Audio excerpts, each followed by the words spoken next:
Rusdianto dan JM UPTE PTBA Pemprov Sagara, akhirnya bahwa pihak PTBA dan subkonnya bersama dengan masyarakat akan membentuk Pokja, di mana Pokja ini akan mengatur penduduk lokal untuk di perusahaan-perusahaan di subkon PTBA.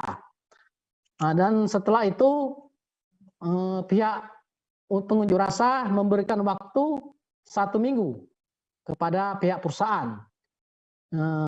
Ketika tidak ada realisasi dalam 1 minggu ke depan, pihak masyarakat Desa Lingga akan menggelar aksi lebih besar lagi dan akan menutup aktivitas pertambangan PTBA dan subkonnya. Sedangkan dari pihak PTBA, manajemen UPTE PTBA Pemprov Sagara menanggapi hal tersebut bahwa mereka menyampaikan terima kasih kepada pihak pengunjuk rasa karena di dalam aksi unjuk rasa tersebut berlangsung kondusif dan tidak sampai anarkis, sehingga tidak mengganggu aktivitas pertambangan dan masih berjalan seperti biasa. Mengenai tutup warga tersebut, pihaknya berjanji akan memediasi bersama Polres Muara Enim dan sesuai kesepakatan akan membentuk Pokja dan akan merekrut tenaga kerja lokal setransparan mungkin, sehingga ke depan akan menjalin komunikasi yang baik dengan masyarakat Lingga. Begitu, Pak Dea. Baik, terima kasih rekan Ardani untuk laporan Anda, dan berikut Tribuners kami tampilkan keterangan dari sejumlah pihak selengkapnya. Kepala Teknik Tambang ya, berterima kasih kepada masyarakat Lingga hari ini melakukan aksi, tetapi aksi tersebut berjalan dengan tertib dan kondusif. Artinya operasional perusahaan juga tetap berjalan dengan baik. Itu kami syukuri ini. Saya berterima kasih juga kepada teman-teman kepolisian, mulai dari Polres, kemudian Polsek, Koramil, Kodim, Batalion yang sudah juga membantu agar kegiatan hari ini tetap berjalan dengan kondusif, lancar, dan tanpa mengganggu operasional di perusahaan. Media pada kesempatan siang hari ini, alhamdulillah, saya selaku Kapolres Muara Enim memediasi permasalahan yang ada di Desa Lingga terkait masalah perekrutan tenaga kerja ya, yang ada di perusahaan Sapon PTBA dan JCR dan lain sebagainya. Alhamdulillah di balai desa ini tadi udah saya mediasi ini dengan masyarakat ya, perwakilan Desa Lingga dan perusahaan dari perusahaan PTBA dan dari perangkat desa dan kecamatan. Alhamdulillah clear, permasalahan sudah bisa kita kompolir semuanya. Dengan adanya kita bentuk di sini Pokja, ya Pokja dari perangkat camat, ya kan, desa, ya dari Disnaker dan dari perwakilan masing-masing dusun. Agar apa? Agar transparansi benar-benar semua terrealisasi dari masyarakat sini Lingga. Ada di Bangku, seluruh sukun yang ada di Bangku mereka akan panggil lagi. Seluruh, terutama PPA dan PAMA. Oleh karena kami asalnya demo ini oleh karena PPA dan PAMA. PPA ini merekrut tenaga kerja dari masyarakat kami sedikit. 42 yang dinyatakan kades itu jauh lebih banyak masyarakat luar yang kerja di PAMA ini. Penerimaan PAMA yang kemarin 280 sekian orang Lingga bisa dihitung dengan jari.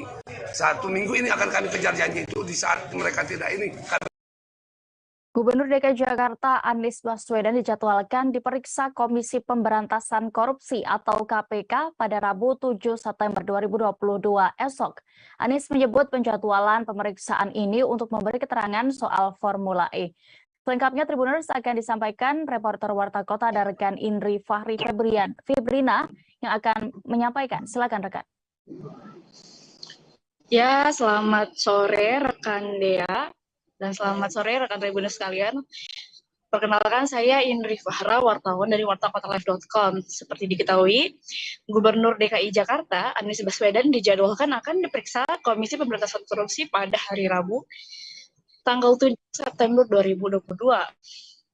Saat dikonfirmasi ketika acara pemotongan kabel di daerah Mampang Perapatan, Anies mengaku telah menerima surat pemanggilan dari KPK, dan ia memastikan bakal memenuhi panggilan pada hari Rabu nanti. Kendati demikian, ex-Menteri Pendidikan dan Kebudayaan itu tidak menjelaskan lebih lanjut terkait objek pemeriksaannya. Ia hanya menjelaskan pemeriksaan itu terkait dengan Formula E, namun tidak diketahui tajuk yang dimaksud. Kemudian, Anies juga belum membeberkan lebih lanjut terkait statusnya dalam pemeriksaan itu.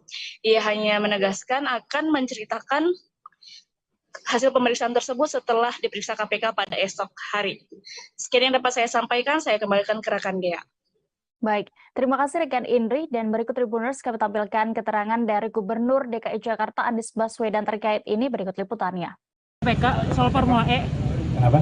Kabarnya Bapak bakal dipanggil KPK soal Formula E. Pak, itu diperiksa sebagai saksi atau bagaimana Pak? Saya rasa nanti aja kalau itu.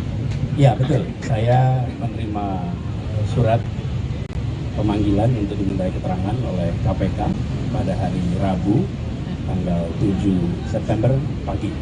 Insya Allah saya akan datang dan akan membantu untuk bisa membuat semuanya menjadi jelas. Sebagai saksi ya Pak? Sebagai saksi. Hanya memberi keterangan gitu. Keterangan soal apa Pak? Terkait Formula E. Pertanggungjawaban dan sebagainya ada belum? Tidak ada keterangan, cuma begitu aja. Oh, cuman nanti saya jelaskan sudah selesai. Cuma ditanya, iya betul ada undangan. Ya, cukup. Pelaku pembunuhan di Desa Binderang, Kecamatan Lok Paikat, Kabupaten Tapin akhirnya diungkap Satreskrim Polres Tapin.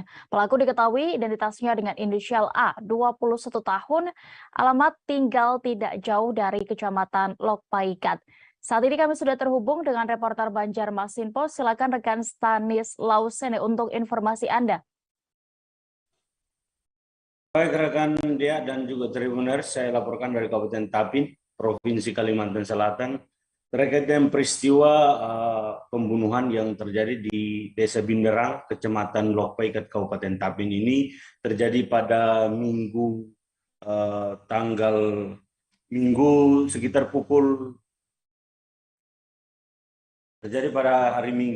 pukul 3 subuh.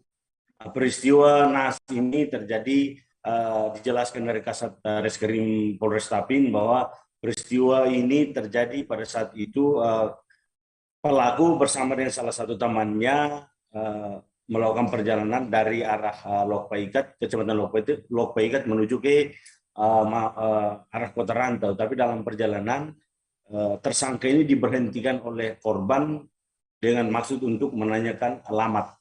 Setelah diberitahukan alamat, pelaku kemudian berniat untuk mengantar korban ini ke alamat yang dimaksud. Dalam perjalanan, pelaku dan korban bertanya lagi alamat tersebut ke salah satu warung yang ada di pinggir jalan. Namun jawaban dari pemilik warung itu agak berbeda dengan alamat yang disampaikan oleh pelaku, sehingga korban kemudian memukul kepala pelaku menggunakan benda tajam sebilah pisau, sehingga pelaku kemudian tersinggung dan emosi sehingga lari ke depan rumah atau warung yang dekat di TKP, mengambil salah satu parang dan menebas korban sebanyak 8 kali, sehingga korban kemudian melarikan diri dan lompat ke dalam sungai, ke dalam sumur. Kurang lebih 2 jam bertahan di dalam sumur, kemudian informasi sampai ke Reskrim Polres Tapin, lalu di jajaran Reskrim Polres Tapin datang ke TKP lalu mengevakuasi korban. Saat korban dievakuasi, memang korban masih dalam keadaan kritis, belum meninggal dunia, dan dievakuasi ke Rumah Sakit Datu Sanggul. Yang dalam perjalanan menuju ke Rumah Sakit Datu Sanggul, korban dinyatakan meninggal dunia. Menindaklanjuti saksi-saksi yang didapatkan oleh pihak Reskrim Polres Tapin, kemudian langsung melakukan penyelidikan, dan kemudian diketahui bahwa pelaku sendiri merupakan orang Kecamatan Lok Paikat, dan melalui pendekatan persuasif bersama kepala desa dan juga masyarakat setempat, akhirnya sekitar pukul 8 pelaku diamankan lalu bersama dengan barang bukti dibawa ke Satreskrim Polres Tapin untuk proses selanjutnya. Terkait dengan peristiwa ini, informasi yang kami dapatkan Satreskrim Polres Tapin AKP Haris Wijaksono juga menghimbau kepada masyarakat khususnya di Kabupaten Tapin ini untuk menghindari aksi-aksi yang memungkinkan untuk main-main hakim sendiri, karena bagaimanapun Kabupaten Tapin ini adalah salah satu kabupaten di Provinsi Kalimantan Selatan yang cukup berpotensi terjadinya hal-hal yang tidak diinginkan, sehingga Satreskrim juga mengimbau untuk masyarakat itu menghindari seperti membawa senjata tajam dan juga mabuk-mabukan. Seperti itu, dia kembali ke studio.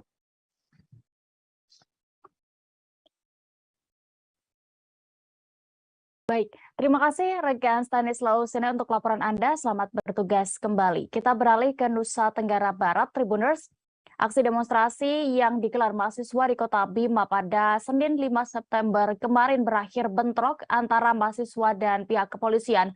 Gelombang kelompok mahasiswa yang menggelar aksi demonstrasi menolak kenaikan BBM ini berlangsung di kantor DPRD Kabupaten Bima. Untuk laporan selengkapnya akan disampaikan rekan Atina, reporter Tribun Lombok yang sudah bergabung di sana. Silakan rekan.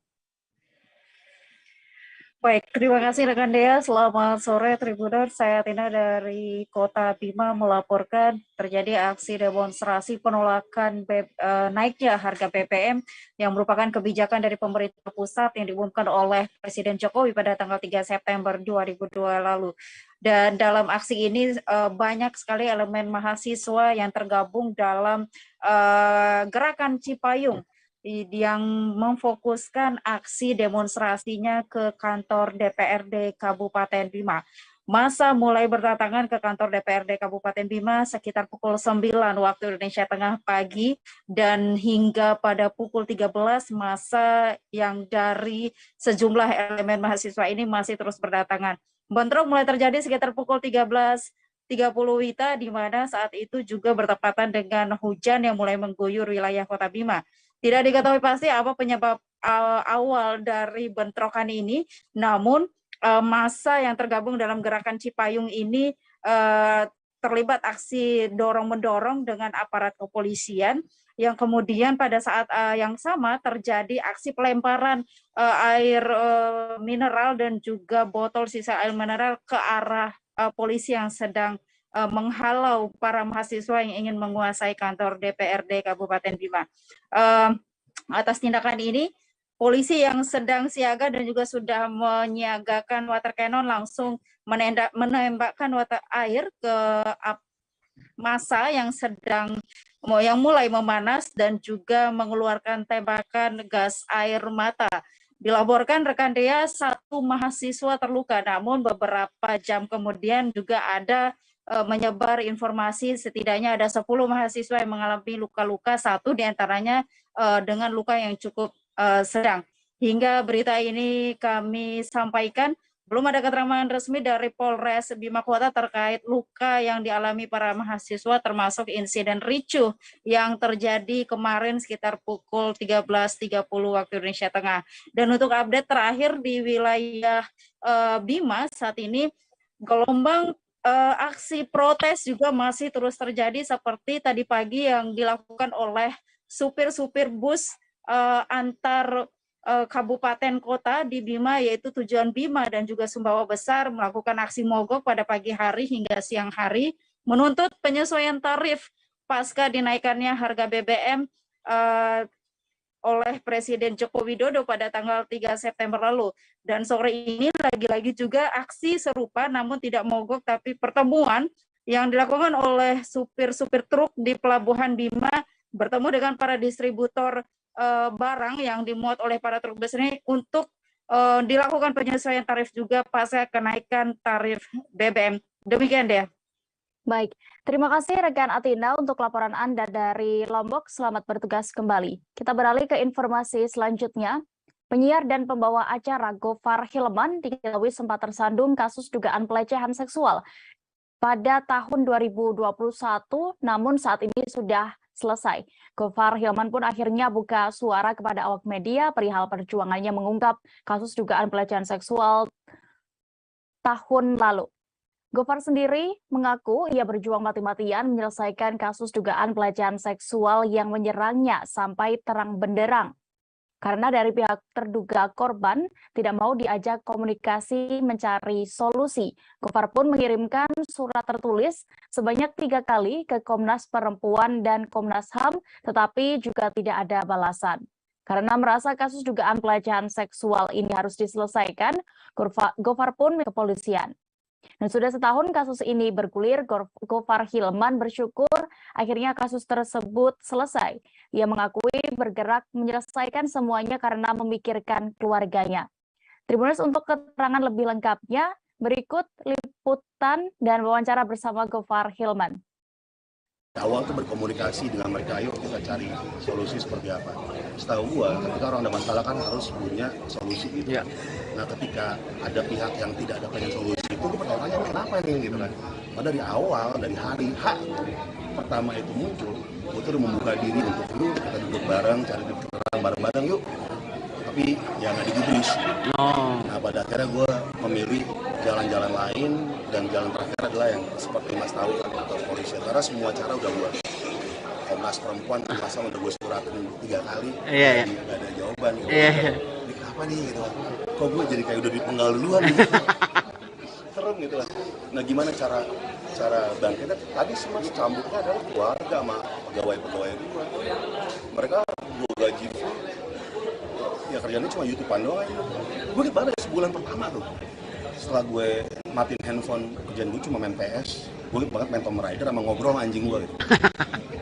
Ya tolong gue curhatnya anjing gue. Ya ketika untuk comeback-nya adalah hari ke-30 bulan pertama, gue tuh udah ngambil laptop, gue bikin konsep, termasuk film. Ya, gue harus bikin konsep apa ya kira-kira yang bisa gue lakuin. Karena ada beberapa pekerjaan yang terputus, ya mungkin 99% lah pekerjaan terputus. Kita beralih ke Riau, Tribuners. Dampak kenaikan harga BBM ternyata juga berimbas kepada harga cabai di Pekanbaru. Walau sebelumnya harga cabai memang sudah cukup tinggi, namun sejak BBM naik juga kembali mengalami kenaikan. Untuk informasi lengkap terkait harga cabai di Pekanbaru, Tribuners akan dilaporkan rekan Alexander, reporter dari Tribun Pekanbaru yang sudah bergabung bersama kami. Silakan rekan. Baik, terima kasih Dea. Bisa saya laporkan saat ini di Pekanbaru mengalami kenaikan harga cabai dan juga beberapa kebutuhan pokok lainnya. Dan untuk cabai sendiri di sejumlah pasar terjadi kenaikan yang cukup bervariasi. Awalnya sebelum BBM naik itu harga cabai di angka 60.000, kemudian mengalami kenaikan hingga Rp80.000. Kemudian beberapa hari menjelang BBM naik, kembali naik menjadi 100.000. Kemudian pas BBM naik, kembali mengalami kenaikan sampai 120.000. Nah, ini sendiri juga cukup bervariasi di sejumlah pasar. Ada yang pedagang yang menaikkan hingga 105.000, 115 hingga 120.000.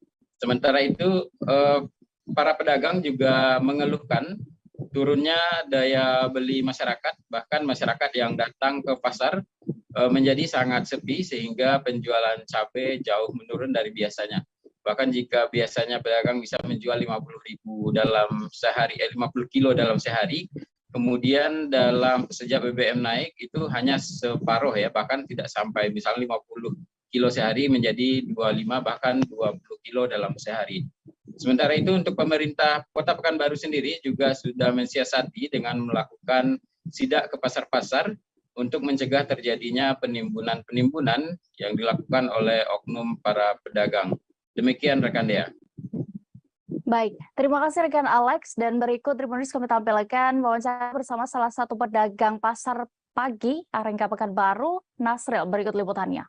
Di belakang ini memang ada dampak kekurangan, biasanya kita itu 500 kilo, sekarang paling habis cuma 200 atau 250. Awal bulan, kalau biasanya kalau awal bulan ini ya katakan udah banyak lah. Biasanya kalau jam-jam segini ini barang udah habis. Ternyata sekarang masih 3 jam. Kalau kenaikan harga itu tidak berpatok pada BBM dan itulah pengaruh tergantung pada stok barang. Di harga 80 nyampe kita ngincar langsung 100. Ya kalau itu udah lama, kalau yang 80 dari 60 naik 7 atau naik 8. Nah, itu menjelang 1 minggu lagi baru naik. Setelantas Polres Minahasa Selatan melakukan operasi rutin di jalur Trans Sulawesi, Kelurahan Pondang, Kecamatan Amurang Timur. Sasaran menindak pelaku pelanggaran lalu lintas di wilayah kepolisian Polres Minsel. Dan bagaimana hasil dari operasi ini, Tribuners, kami sudah terhubung dengan reporter Tribun Manado, ada rekan Manuel Mamoto yang akan melaporkan. Silakan rekan.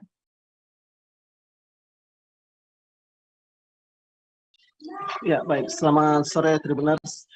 Tribuners, Satuan Polisi Lalu Lintas Polres Minsel melakukan razia ataupun sweeping di jalur Trans Sulawesi, tepatnya di depan Samsat, kantor Samsat Amurang, di mana para petugas, kurang lebih ada sekitar belasan petugas yang melakukan razia saat itu, mendapati beberapa pelanggar lalu lintas.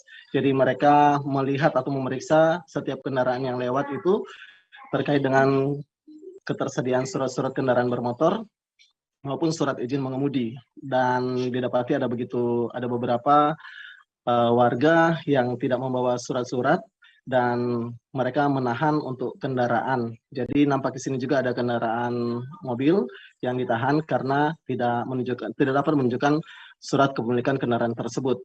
Walaupun terjadi perdebatan sedikit dengan pengemudi, yang mana pihak kepolisian meminta agar pengemudi atau bisa menyuruh keluarga mereka membawa surat mereka. Kalau tidak dapat menunjukkan surat tersebut, maka kendaraan akan ditahan. Demikian pula dengan sepeda motor. Pada kegiatan sweeping tersebut juga banyak didapati pengendara sepeda motor yang menggunakan knalpot racing, sehingga mereka melakukan penahanan sepeda motor tersebut. Dan kegiatan ini memang rutin dilakukan oleh pihak Polres Minahasa Selatan untuk membuat para pengguna kendaraan sepeda motor itu lebih memperhatikan untuk surat-surat yang ada maupun menggunakan knalpot standar. Selain itu juga banyak dijumpai saat kegiatan tersebut, sweeping tersebut, ada beberapa pengendara sepeda motor yang tidak menggunakan helm, sehingga hal ini membuat mereka ditahan. Jadi bentuk sanksi yang dikenakan di sini yang didapati bahwa yang tidak menggunakan atau tidak bisa menunjukkan bukti surat kendaraan bermotor maupun tidak membawa surat izin mengemudi, mereka dikenakan tilang dan bisa langsung untuk proses tilang tersebut ke pengadilan tentunya. Baik, Tribuners, demikian informasi dari saya. Kembali ke rekan Dea. Baik, terima kasih rekan Manuel Mamoto untuk informasi Anda. Selamat bertugas kembali. Kita beralih ke informasi selanjutnya, Tribuners. Proses pelebaran jalan di Jalan Raya Sedau, Kota Singkawang, Kalimantan Barat masih berlangsung. Selama proses pelebaran jalan yang tengah berlangsung ini, mengharuskan para pengendara lebih ekstra berhati-hati. Dan bagaimana pantauan di sana, Tribuners, akan disampaikan rekan Rizky Kurnia, reporter dari Tribun Pontianak. Silakan rekan. Ya, baik Dea dan juga Tribuners, memang saat ini di sekitaran bahu jalan di Jalan Raya Sedau di Kota Singkawang, Provinsi Kalimantan Barat, banyak sekali material seperti batu, kemudian tanah dan pasir yang menumpuk. Dan material ini merupakan bahan yang diperuntukkan untuk pelebaran jalan di Jalan Raya Sedau di Kota Singkawang ini. Nah, tumpukan material ini memang berada tepat di hampir sepanjang Jalan Raya Sedau, sehingga membuat pengendara baik roda 2, kemudian roda 4, atau di atasnya harus lebih waspada saat melintas. Kan pengendara, karena galian C, atau maksud kami galian di bahu jalan tersebut membuat jalan menjadi bertingkat dengan ketinggian yang cukup jauh, sehingga pengendara yang hendak melintas tidak boleh terlalu menepi atau terlalu dekat dengan bahu jalan karena bisa menyebabkan ban kendaraan tergelincir. Ditambah lagi pengendara juga harus lebih ekstra hati-hati karena dalam proses pelebaran jalan ini pekerja juga menggunakan alat-alat berat, baik itu eskavator, kemudian tom, ataupun kendaraan-kendaraan truk pengangkut material yang beroperasi di sisi kanan maupun di kiri jalan. Nah, untuk diketahui, Jalan Raya Sedau ini memang menjadi akses utama dari Kota Singkawang menuju Kota Pontianak atau sebaliknya. Oleh sebab itu, mobilitas kendaraan di Jalan Raya Sedau ini memang sangat tinggi dan banyak sekali kendaraan besar seperti mobil kontainer yang melintas menggunakan Jalan Raya Sedau ini. Nah, untuk pelebaran Jalan Raya Sedau ini sendiri diperkirakan rampung di akhir tahun 2022 ini atau pada Desember mendatang, di mana sisi kanan dan kiri jalan dilebarkan selebar 2 meter dengan panjang pengerjaan jalan itu sekitar 4 km. Jadi untuk pengendara yang melintasi di Jalan Raya Sedau ini memang mesti lebih waspada, mesti lebih hati-hati saat melintas karena proses pelebaran jalan masih akan berlangsung dalam waktu yang cukup lama, begitu dia. Baik, terima kasih rekan Rizky Kurnia untuk laporan Anda. Selamat bertugas kembali. Kita beralih ke informasi selanjutnya, Tribuners. Warga Kota Serang mengeluhkan bau sampah di pemukiman. Hal ini karena sejumlah sampah tak kunjung diangkut lalu dibuang ke TPAS Cilowong. Hal itu juga merupakan imbas dari aksi penutupan TPAS Cilowong oleh warga setempat yang masih berlangsung. Untuk informasi lengkapnya akan disampaikan reporter Tribun Banten, ada rekan Beldaniati di sana. Silakan rekan. Ya, halo rekan Dea dan Tribuners, dapat dilaporkan dari reporter Tribun Banten bahwa sejak hari Jumat warga TPAS Cilowong menutup akses penutupan menuju TPAS Cilowong karena dampak dari belum dilaksanakannya kerjasama antara pihak Kabupaten Serang dengan Dinas Lingkungan Hidup Kota Serang. Sementara itu juga beberapa pihak swasta dan perumahan di Kota Serang belum terdaftar dari kerjasama antara Dinas Lingkungan Hidup Kota Serang dengan pihak swasta dan perumahan tersebut. Yang terdaftar hanya 71 orang, namun kenyataannya yang membuang sampah melebihi dari jumlah yang terdaftar di Dinas Lingkungan Hidup Kota Serang itu sendiri. Sementara itu, warga perumahan Ciracas Indah, Mamo Ervanto, mengeluhkan terkait adanya penumpukan sampah di setiap gang di perumahannya. Hal itu merupakan dampak dari penutupan TPAS Cilowong. Mamo menginginkan agar pembuangan sampah tersebut bisa lancar seperti biasanya lantaran hal ini tersendat sekitar 3-4 hari. Sementara itu biasanya pembuangan sampah rutin dibuang setiap hari pada pagi hari pada warga di Kota Serang itu sendiri. Selanjutnya Dea, Mamo berharap bahwa pemerintah segera menindaklanjuti terkait dengan penutupan TPAS Cilowong tersebut agar warga biasanya. Begitu rekan Dea yang dapat dilaporkan dari reporter Tribun Banten. Kembali ke Terima kasih rekan Beldaniati. Untuk puluhan mahasiswa mendatangi kantor Gubernur Kaltara pada hari ini Selasa 6 September 2022. Kedatangan mereka dalam rangka aksi demonstrasi merespons kebijakan pemerintah yang menaikkan harga bahan bakar minyak atau BBM pada hari Sabtu lalu. Untuk laporan lengkapnya kami sudah terhubung dengan rekan Maulana Ilhami Faudi, reporter dari Tribun Kaltara di sana. Silakan rekan dengan informasi Anda. Baik, rekan Dea dapat dilaporkan bahwa pada tadi pagi puluhan mahasiswa di Ibu Kota merespon kebijakan pemerintah pusat yang menaikkan harga bahan bakar minyak atau BBM pada hari Sabtu lalu. Masa aksi ini menolak kebijakan pemerintah yang menaikkan harga BBM. Mereka meminta pemerintah provinsi menyuarakan aspirasinya agar penolakan ini juga dapat disampaikan ke pemerintah pusat.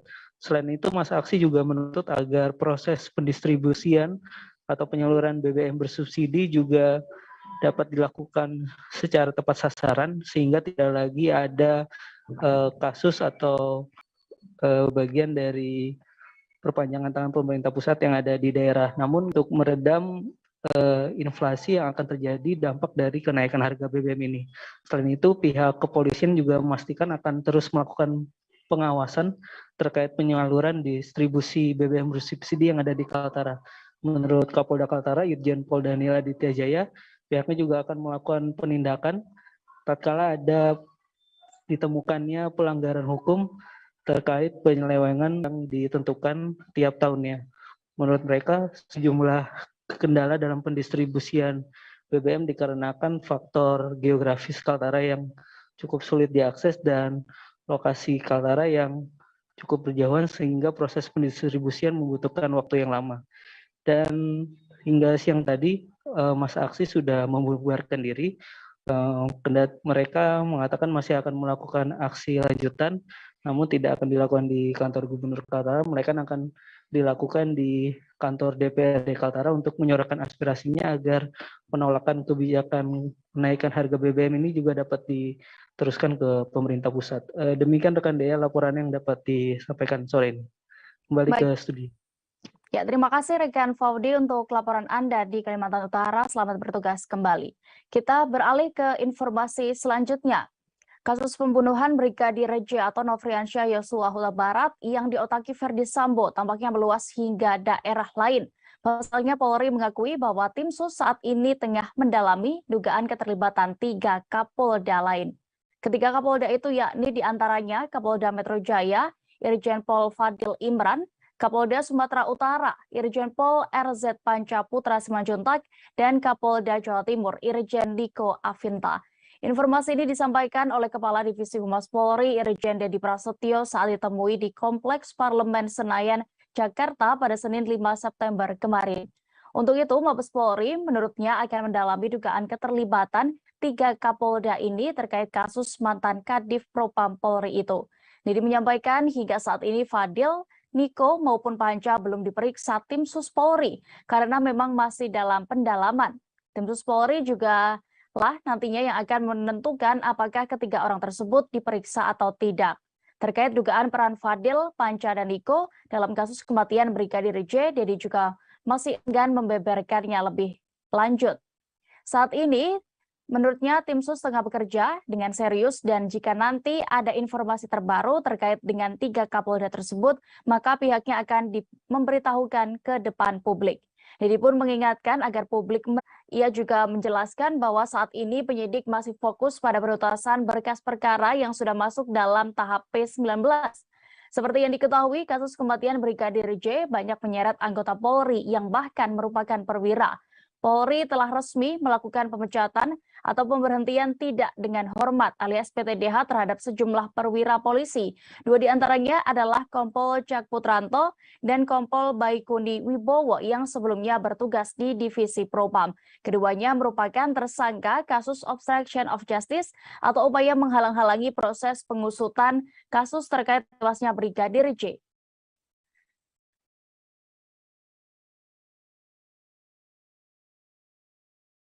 Polri menegaskan bahwa video wanita yang diduga ART atau asisten rumah tangga keluarga Verdi Sambo bernama Susi dipastikan hoax alias tidak benar.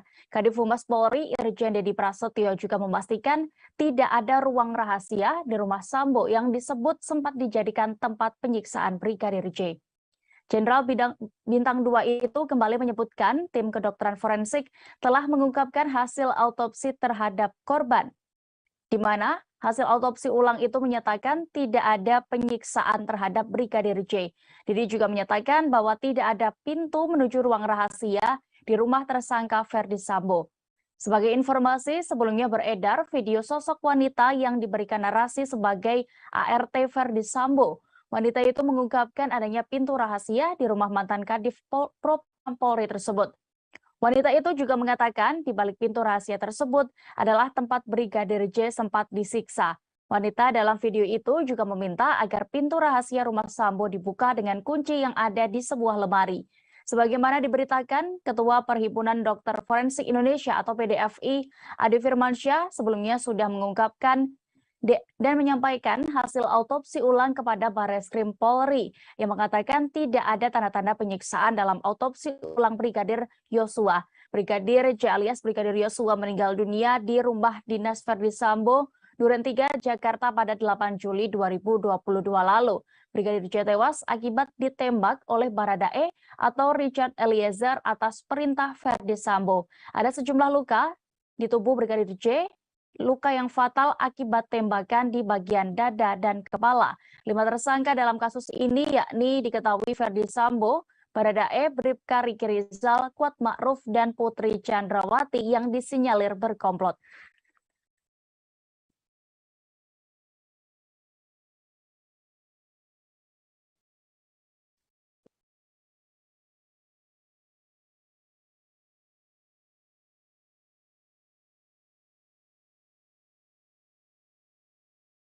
Kita beralih ke informasi berikutnya, Tribuners. Panglima TNI Jenderal Andika Perkasa menyatakan tidak ada masalah dengan Kepala Staf Angkatan Darat Jenderal TNI Dudung Abdurrahman. Pernyataan ini ia sampaikan untuk menjawab isu yang menyebut bahwa hubungan dirinya dengan Jenderal Dudung tengah tidak harmonis. Isu itu awalnya mencuat dalam rapat kerja Komisi 1 DPR dengan Kementerian Pertahanan dan TNI di Kompleks Parlemen pada Senin 5 September 2022 kemarin. Hal itu seusai disinggung oleh anggota Komisi 1 DPR, fraksi PDIP Effendi Simbolon. Effendi memberikan pandangannya bahwa ketidakharmonisan keduanya terlihat ketika Dudung kerap tidak hadir di momen yang sama dengan Jenderal Andika, termasuk dalam rapat Komisi 1 DPR RI kemarin. Selain itu, Effendi menyinggung isu anak KSAD yang gagal masuk Akademi Militer alias Akmil. Terkait pandangan Effendi, Jenderal Andika mengaku tidak ada masalah darinya dan selama menjabat Panglima, ia menjalankan tugas, pokok, dan fungsi sesuai dengan peraturan perundangan. Namun bukan menjadi masalahnya jika peraturan tersebut dianggap berbeda oleh pihak lain. Jenderal Andika menegaskan pihaknya dan Jenderal Dudung telah bersama-sama menjalankan tugas sebagai pemimpin tertinggi. Sementara itu, Jenderal Andika juga menyanggah Effendi yang menyebut bahwa anak KSAD gagal masuk Akmil dan justru menurutnya kini anak tersebut sudah bergabung di akademi. Saat ditanya lebih lanjut, ia tidak ingin berkomentar lebih dan meminta hal tersebut ditanyakan langsung kepada Jenderal Dudung.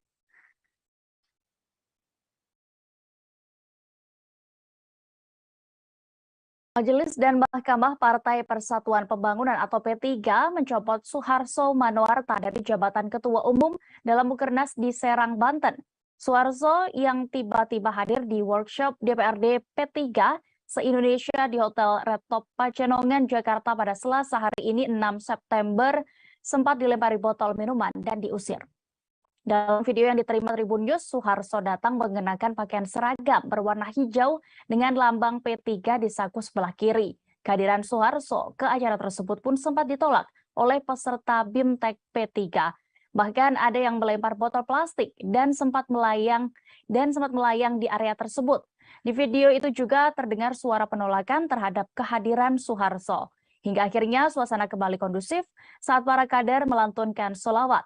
Di hadapan kader PPP, Suharso kemudian menegaskan bahwa dirinya masih menjabat sebagai Ketua Umum Partai berlambang Ka'bah tersebut.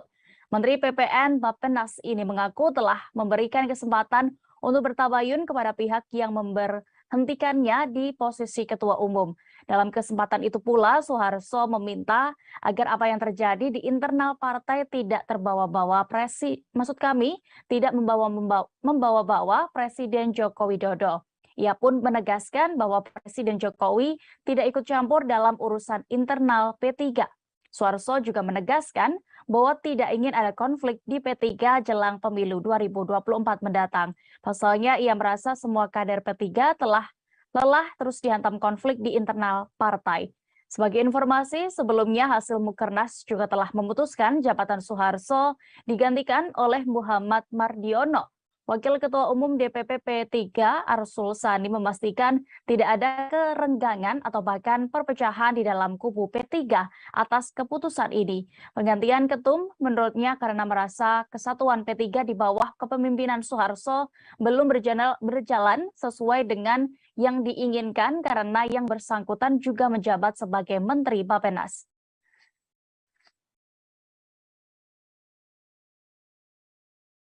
Pihak Pondok Pesantren Modern Darussalam Gontor, Ponorogo, Jawa Timur meminta maaf karena sempat mengabarkan bahwa santrinya meninggal dunia karena kelelahan.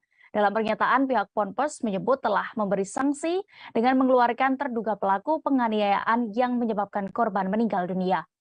Tindakan Ponpes Gontor yang hanya mengeluarkan pelaku tanpa melapor ke pihak berwajib pun membuat murka pengacara kondang Hotman Paris.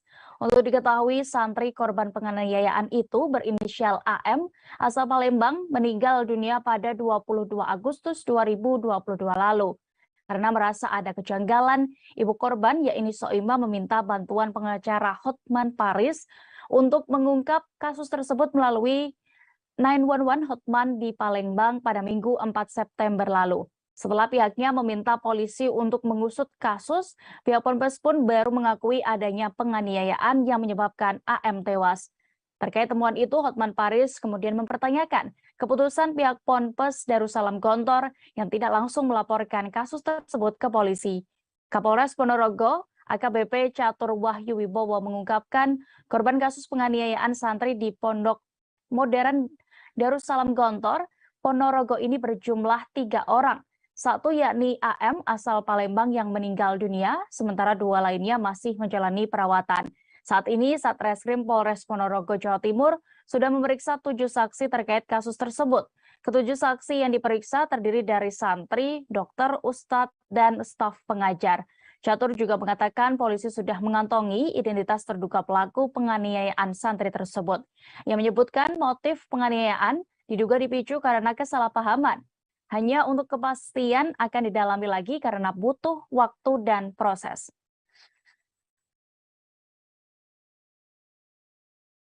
Tribuners, informasi tadi sekaligus menutup perjumpaan kita dalam live update kali ini. Jangan lupa saksikan live update Tribun News petang pukul 6:30 malam nanti hanya di YouTube Tribun Network. Saya Diamita bersama kru yang bertugas pamit. Terima kasih dan sampai jumpa.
bersama dengan Kusnul Asyaifah di Bincang UMKM.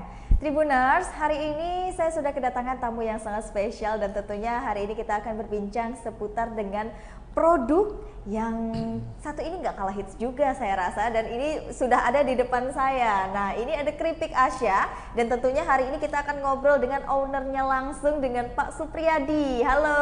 Halo, Mbak. Ini saya manggilnya Pak, Bang, Mas atau gimana nih? Abang aja kali Abang ya. aja kali Abang ya, aja kalau kali Bapak ya. kayaknya ketuaan kali ya. Oke, Tribuners, kita akan berbincang-bincang dengan Bang Supriyadi terkait dengan keripik Asya ini, karena di sini ada yang sangat menarik sekali ya Tribuners tuh. Dan mungkin aja langsung kita mau lihat perjalanan histori dari keripik Asya ini, Bang. Kenapa sih kok awal mulanya bisa kepikiran untuk membuka dan mengawali bisnis keripik Asya ini? Ya baik, Mbak. Terima kasih, Mbak. Jadi awal mula saya usaha itu awalnya tuh lucu. Kenapa tuh, Pak? Karena kepepet. Oh. Ya jujur aja awalnya. Tapi rata-rata kepepet. memang orang usaha ada aja yang Ada ngomong kepepet aja. gitu ya. Iya, karena faktor terdesaknya ekonomi, ada faktor something yang lain-lainnya. Jadi waktu itu saya dan istri ini memang kami ini karyawan di perusahaan yang berbeda. Dari perusahaan, istri dari bank dan saya sendiri dari kantor finansial. Dan saat itu kami sama-sama nggak tahu kenapa, ayolah kita berhenti, ayo kita resign, coba kita benahi diri gitu dengan usaha lain gitu. Akhirnya saya coba buka-buka di Mbah Google tuh, usaha apa yang modalnya kecil tapi bisa menghasilkan lumayan gitu profitnya. Waktu itu belum keripik kita, justru belum keripik saat itu. Saat itu ketika saya buka yang nongol kok ya otak-otak. Nah, otak-otak kita buat, coba otak-otak, lumayan alhamdulillah maju. Sudah itu kita buat pempek, pai pisang, dan terakhir saya coba belajar keripik. Saya tertariknya begini. Keripik pisang ini salah satu cemilan khas Lampung. Benar. Ya. Ya. Di mana bahan bakunya bisa dikatakan Lampung menjadi salah satu penghasil pisang terbesar di Indonesia, salah satunya. Maka saya berpikir ini tidak akan habis bila mana nanti usaha ini bisa berkembang. Saat itu ada 4 produk saya, namanya semuanya Asya. Pempek Asya, otak-otak Asya, pai pisang Asya, dan terakhir keripik pisang Asya. Kami bingung saat itu ketika mencoba memasarkan produk-produk kami, akhirnya terpikirlah hanya satu yang akan kita branding ini, keripiknya, karena berbasis budaya. Benar. Nah, kebetulan saya domisilinya di Lampung, maka kita coba terus awalnya. Ya inilah namanya orang Alhamdulillah usaha prosesnya ya. Prosesnya keripik Asya itu 2019, Mbak. 2019. Bulan Oktober. Awal ininya, dibangunnya produksinya ya. Oh. Memang pada saat itu masih sendiri atau memang udah ada karyawan atau orang, gimana gitu? Wah, kalau saat itu memang betul-betul merintis, saya berdua istri aja. Saya berdua istri ya, saya belajar suku ya kan, manual semua. Saya belajar bagaimana menggoreng yang baik gitu kan. Istri yang ngupas ya, luar biasa perjuangannya. Luar biasa ya perjuangannya. Saya nggak tahu nebang pisang itu seperti apa, karena kalau untuk beli langsung ke orang bakul pisang atau yang sudah partai bisnis, saya nggak ada modal. Saya sama sekali nggak ada modal, dan saya sama sekali nggak coba dengan istri, ayo deh kita pelan-pelan nggak pinjam dengan perbankan atau siapapun gitu, ayo kita coba. Jadi memang benar-benar jerih payah sendiri. Wah, jerih payah sendiri. Modal, memanfaatkan memang yang ada. Yang ada. Jadi pisang itu benar-benar pisang sendiri, nggak beli gitu? Pisang Bang, itu saya maksudnya? nembang. Jadi Nebang saya di pohon keliling. sendiri? Saya keliling dengan, dulu saya punya sahabat ya, motor saya Mio tua itu. Saya keliling, saya nembang sendiri.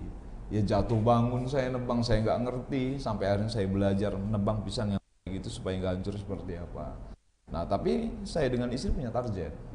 Maka saya selalu bilang dan teman-teman, usaha sekecil apapun, jangan pernah tinggalkan kita punya target di situ untuk proses. Maka saya bilang dan istri, bismillah saya akan targetkan ini hanya cukup setahun, saya tidak lagi mau nebang-nebang lagi, saya akan pesan ke bakul pisang ataupun sehingga bisa bermanfaat gitu, ya kan? Artinya, yuk kita berbagi rezeki, saya membeli dari mereka, bahan bakunya kan kirim ke rumah. Nah itulah awal mulanya ya. Kalau kata orang bisnis ada sistem bakar uang ya, ya saya lakukan, saya belajar itu.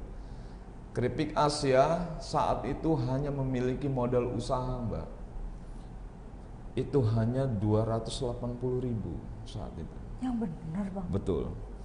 Karena saat itu kita mengalami kehancuran yang betul-betul hancur waktu itu kami, keluarga kecil kami itu, tapi bahagia kami. Karena cobaan apapun itu semuanya ya cobaan lah. Benar. Sukses itu cobaan, sulit itu cobaan. Maka kita jalani pelan-pelan sampai saya bilang ini sepertinya progres. Maka saya akan lanjutkan dan saya akan tutup sementara untuk pempek, pai pisang dan otak-otaknya. Maka saya akan branding keripiknya. Alhamdulillah sekarang, Mbak.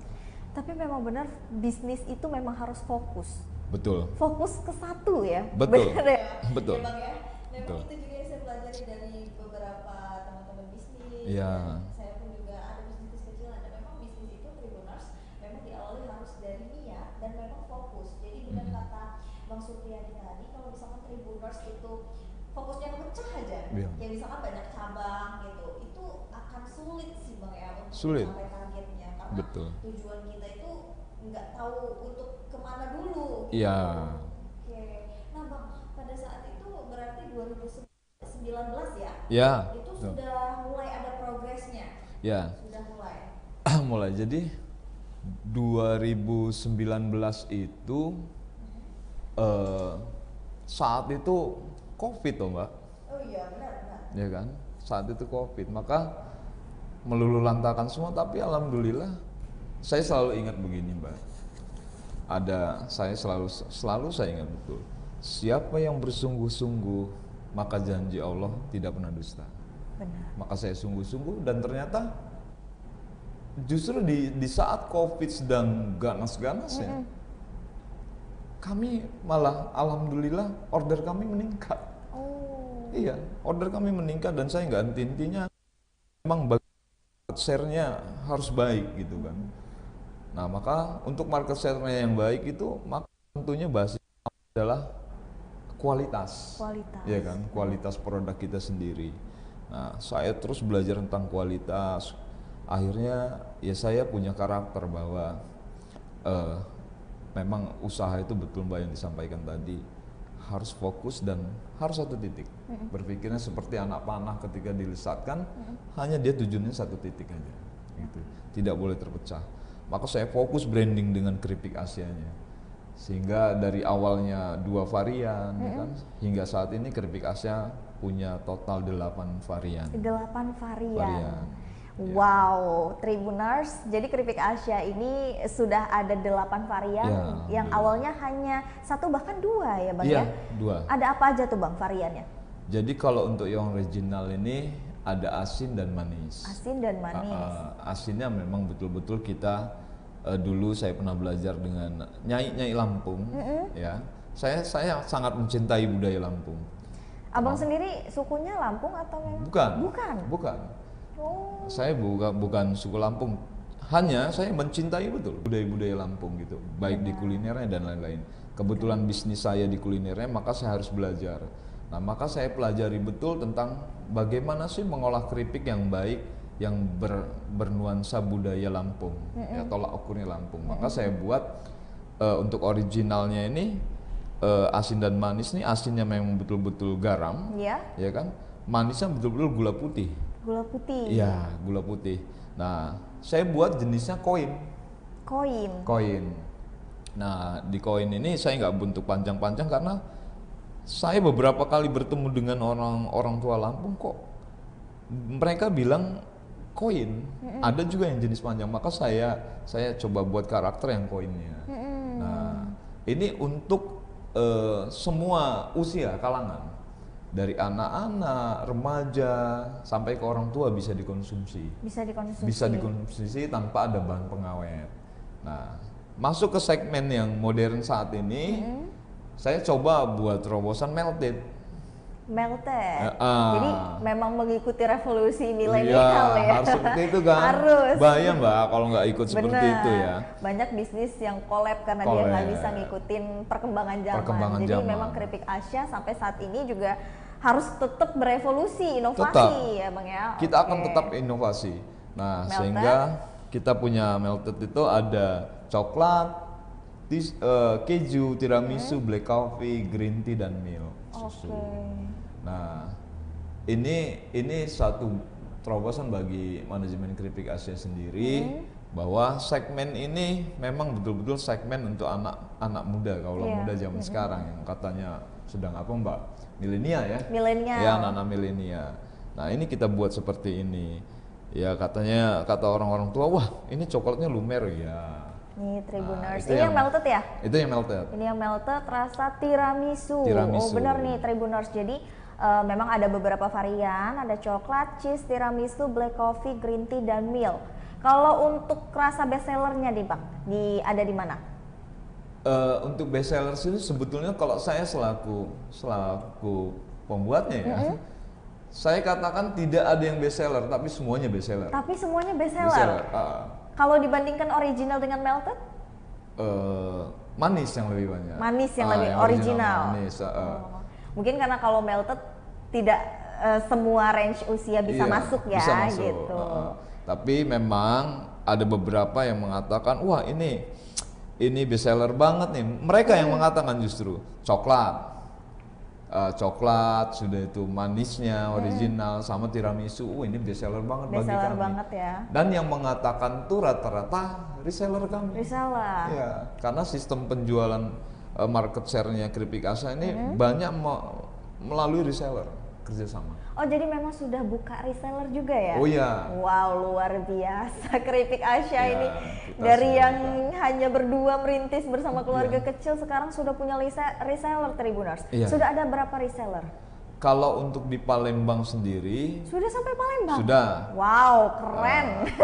Kita ada 3 reseller di sana. 3 reseller. Untuk saat ini yang betul-betul aktif 2.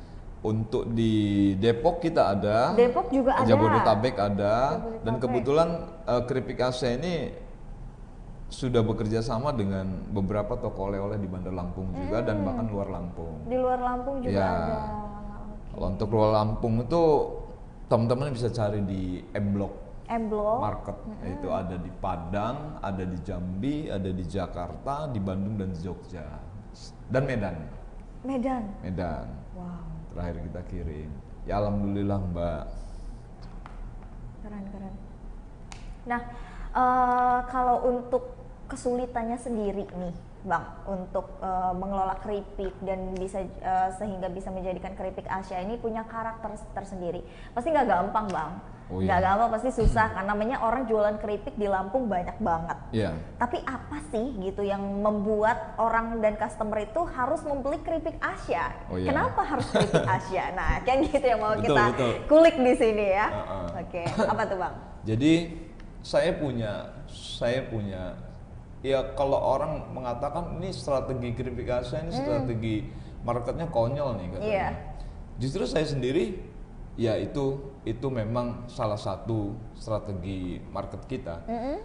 Pertama dari kita belum punya kemasan nih Mbak.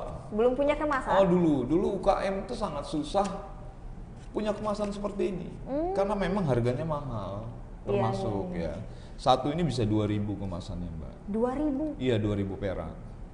Nah jadi saat itu saya bismillah sama istri saya, bagaimana kita bisa membuat kemasan yang tadinya hanya mampu 1.000, akhirnya bisa sekali beli 10.000 kemasan gitu kan. Nah di situ saya mendesain, karena terciptanya Keripik Asia 2019 ini agak sedikit bau konyol ini. Kenapa tuh? Yang saat itu cerita lucu nih. Saat itu sedang pertarungan sengit ya Pak Prabowo dengan Pak Jokowi. Iya benar. Nah maka saya desain ada foto saya dan kalau orang tidak melihat saya dari jauh maka dia akan melihat ini Pak Jokowi ya. Bener juga ya kan. Ya toh? Bener. Kenapa bisa kepikiran mendesain sendiri ini? Iya, saya desain seperti itu 2019.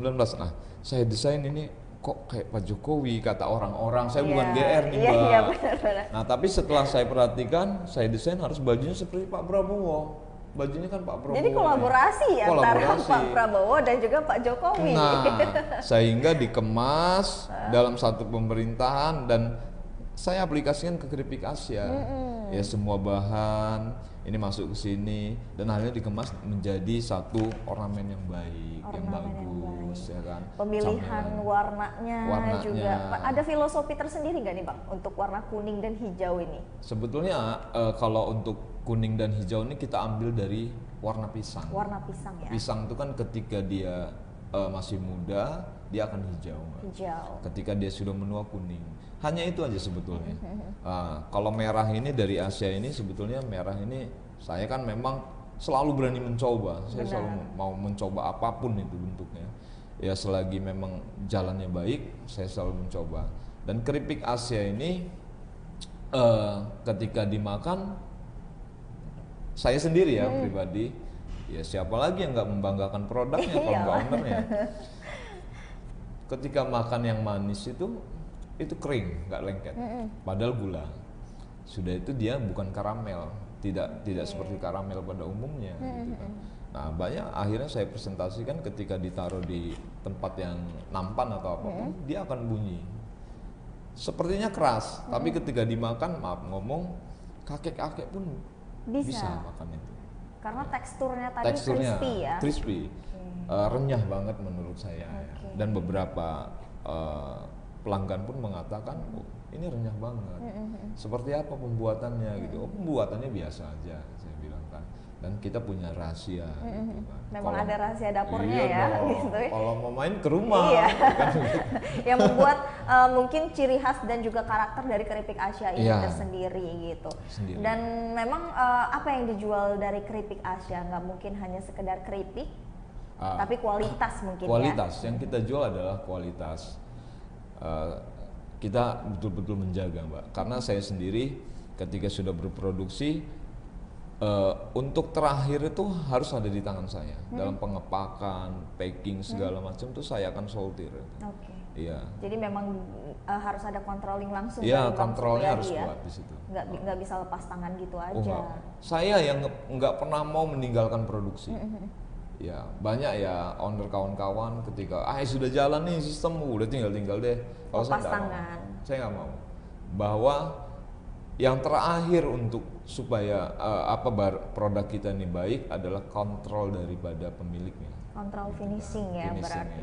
Itu adalah ciri dan cara cerdik untuk mengelola suatu bisnis keripik ya mungkin Bang ya gitu. Ini tips nih. Ini tips nih, salah satu tips yang berharga dan berguna banget mungkin untuk Tribuners di rumah yang sedang mau mencoba berbisnis juga ya Bang gitu kan. Atau mungkin ada beberapa Tribuners juga yang mager gitu kan ya, kaum milenial mager gitu mau bisnis sendiri gitu, awalnya bingung mau dari mana gitu kan, bisa jadi reseller aja ya kan? Iya dong, ya kan? Bisa. Kalau mau jadi reseller gimana sih Bang caranya? Wah mudah sekali. Untuk jadi reseller itu bisa dikatakan tanpa modal. Tanpa modal? Tanpa modal. Kebanyakan begini Mbak, teman-teman itu kalau mau jadi reseller, waduh Bang saya nggak punya modal untuk belinya. Itu mudah sekali, zaman sekarang itu modal kita hanya WA. Ya toh, WA dan gambar. Nah ketika si reseller ini Bang, saya butuh sampel dong untuk cicipan, silakan datang aja ke rumah. Tapi begitu dia list siapa aja nanti yang mau pesan sama dia tuh nggak usah ada modal dulu. Tentunya pelanggan itu kan list ke dia, order ke dia dan dia ambil ke kita. Potongannya lumayan besar tuh, udah diskonnya. Ya? Iya dong. Karena kan harga reseller dengan harga yang pembeli itu berbeda. Berbeda. Kalau reseller kan bisa untuk dijual lagi. Betul. Memang untuk dijual lagi ya. Jadi memang potongannya banyak nih Tribuners tuh. Ini bisa jadi tips loh Tribuners dan juga alternatif buat Tribuners yang mungkin males untuk jualan mulai dari nol ya Bang ya. Jadi kan bisa ikut reseller di Keripik Asia ini Tribuners gitu. Memang sistemnya bisa dibilang PO ya berarti. PO tanpa modal, bener-bener modal ya. Oke, keren banget sih Keripik Asia. Nah kita belum berbicara masalah nama. filosofi. Kenapa kok keripik Asia, Bang? Jadi begini, Asia ini, keripik Asia ini kita mengutip dari nama anak kita yang pertama, Asia. Saat itu ya orang tua mana yang tidak sayang sama anaknya? Benar. Ya kan? Saya itu saat kerja, Mbak, dulu tuh saat menjadi karyawan tuh sangat sulit untuk bertemu anak saya. Karena saya kerjanya sering ke luar kota, gitu kan. Dan kalaupun ada di Bandar Lampung sendiri, berangkat pagi pulang malam. Anak saya masih kecil kala itu kan, Asia. Dan pada saat Asia ini bayi itu, saya tuh selalu kemana-mana tuh lihat fotonya. Asia ini, nggak tahu ya. Dan Asia ini begitu dekatnya dengan saya orang tuanya. Nah, sampai akhirnya ketika saya buat nama usaha, saya nggak mulai lain kecuali Asia anak saya, gitu kan. Sehingga nanti kenapa saya akan buat itu, usaha itu tentunya akan diwariskan ke anaknya. Benar. Ya kan, akan diwariskan ke anaknya. Makanya nak saya bilang, kamu belajar yang pintar. Ya. Ayah ini orang tuamu nggak mendidik kamu menjadi apapun, silakan kamu menjadi yang terbaik. Tapi ini usaha bila mana nanti berkembang ini milikmu nak. Alhamdulillah nama Asia ini luar biasa, alhamdulillah bisa ke branding. Membawa rezeki juga ya Bang ya. Iya. Benar. Saya juga alhamdulillah apa ya, Asia ini kok begitu membawa rezeki ya, yang berkah gitu kan. Alhamdulillah berkembang Mbak sejauh ini. Ya mohon doanya. Amin. Ini adalah suatu kisah inspiratif banget Tribuners ya. Jadi bisa jadi contoh untuk kita semua. Bang, kita beralih ke keripik. Ya. Keripik.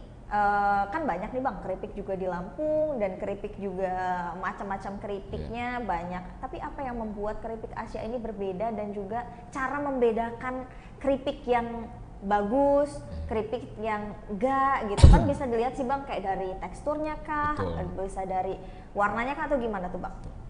Jadi untuk keripik Asia sendiri Mbak, kita pertama kali untuk memilih kualitas yang baik tentunya bahan bakunya yang baik. Ya, bahan baku. Bahan bakunya yang baik, kita menggunakan pisangnya pisang kepok. Kalau kepok yang saya gunakan ini ada yang menyebut Manado, ada yang menyebut kepok besar, ada yang menyebut lagi kepok Mercy ya, pisang Mercy. Jadi berbeda-beda Bang. Beda-beda. Kalau di Lampung sendiri banyaknya kawan-kawan tuh menyebut pisang Manado. Karena dia kepok yang besar gitu, bukan kepok kuning. Nah, ketika saya memilih bahan baku yang baik, enggak apa-apa saya mengeluarkan kocek yang lebih besar untuk membeli yang super. Saya akan upgrade yang enggak super. Nah, ketika yang super masuk, pada saat pengolahan, maka teksturnya akan saya jaga betul. Irisan keripiknya tipis memang Asia ini. Pada umumnya orang banyak ketika konsumsi keripik tebal-tebal ya Mbak. Nah, Asia sendiri tipis. Nah, di samping itu tidak ada bahan pengawet apapun di situ. Alami, benar-benar alami betul-betul. ya. Alami betul-betul dan memang semuanya manual awalnya. Saya pernah coba lihat, kalau pakai mesin hancur banyak berapa persen risikonya. Nah, akhirnya saya alami dan saya coba betul-betul menjaga bentuknya gitu kan. Bulat itu tidak akan pecah dia teksturnya. Motif pisangnya itu nggak akan pecah dia. Nggak akan pecah ya? Iya, nggak akan pecah. Nah, kita irisannya pun tipis banget. Tipis banget sehingga untuk prosesnya pun penggorengannya cukup lama, memakan waktu. Jadi memang ada takaran waktunya ya Bang? Ada takaran waktu, suhu minyak, itu kan harus dijaga. Itu memang harus dijaga ya? Harus dijaga. Jadi memang pada umumnya banyak yang sekali masuk hanya 2 menit, 3 menit jadi gitu kan diangkat. Untuk keripik Asia sendiri bisa mencapai setengah jam penggorengannya. Setengah jam? Setengah Apakah jam. gosong Bang? Enggak ya? Dengan suhu minyak yang rendah ya, yang nggak begitu panas. Kenapa seperti itu? Supaya merata. Matangnya itu merata. Sehingga untuk tengik segala macam tuh insya Allah jauh lah gitu kalau dikemas dengan baik gitu. Iya benar-benar. Karena kan kalau masalah makanan itu kan kita terkendala dengan waktu ya Bang ya. Nah kalau untuk keripik Asia sendiri itu bisa tahan berapa lama sih Bang? Karena kan ini nggak pakai pengawet nih Bang ya. Iya. Jadi untuk untuk menjaga itu, yang pertama perlunya proses pemasakan yang baik.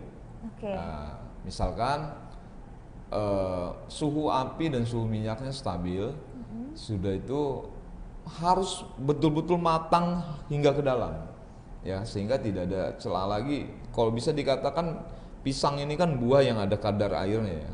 Sebisa mungkin deh 0,2 gitu sisa airnya. Oke, itu bisa ditakar juga itu Bang? Bisa. Pemain pisang rata-rata bisa itu, pemain keripik. Dan pasti udah tahu ya? Sudah tahu itu. Nah, sudah itu awalnya sih ya kita pakai metal biasa ya untuk kemasannya ya. Saat ini kalau untuk menjaga kualitas waktu ya, lebih baik menggunakan alufoil. Aluminium foil. Nah, ini bisa memperpanjang karena dia bisa tahan dengan sinar ultraviolet dari matahari dan segala macam ya. Yang penting jangan bocor. Yang penting nggak ada udara masuk ya? Nggak ada udara masuk, dan keripik Asia sendiri ini bisa bertahan 1 tahun. Hah? 1 tahun. Serius Bang? Serius. 1 tahun? 1 tahun. Nah, wow. Kenapa bisa menjaga gitu? Karena kita kan kok bisa Bang? Banyak kerjasama dengan toko-toko, ya kan? Dan ini bahaya kalau jangka waktunya hanya pendek. Ya toh? Kan sifatnya banyak yang konsinasi kan. Nah, khusus untuk yang melted juga, ini kalau mengkonsumsi ini, teman-teman kalau mau konsumsi keripik Asia yang melted ini, ada baiknya ketika mau dikonsumsi masukkan dulu ke dalam pendingin atau kulkas. Oke, jadi ada tips dan caranya untuk menikmati yang melted nih Bang ya. Oke.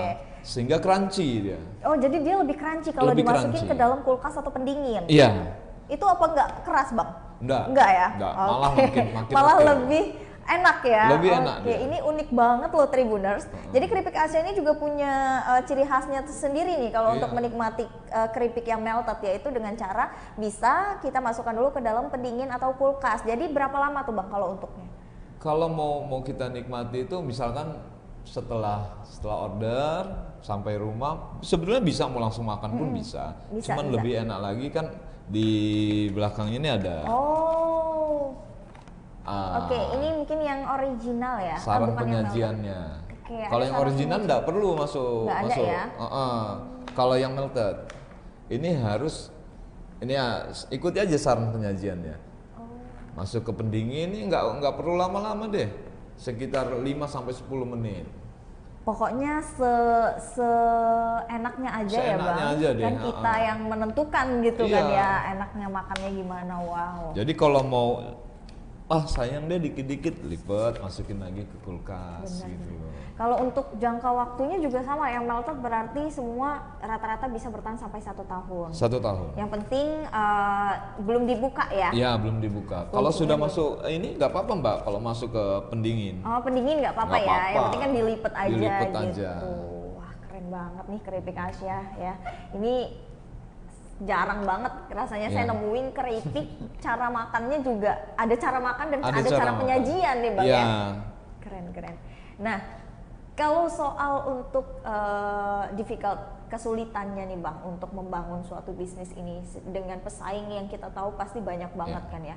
Itu gimana sih Bang cara mempertahankan keripik Asia ini sehingga bisa tetap eksis nih Bang sampai dengan sekarang gitu.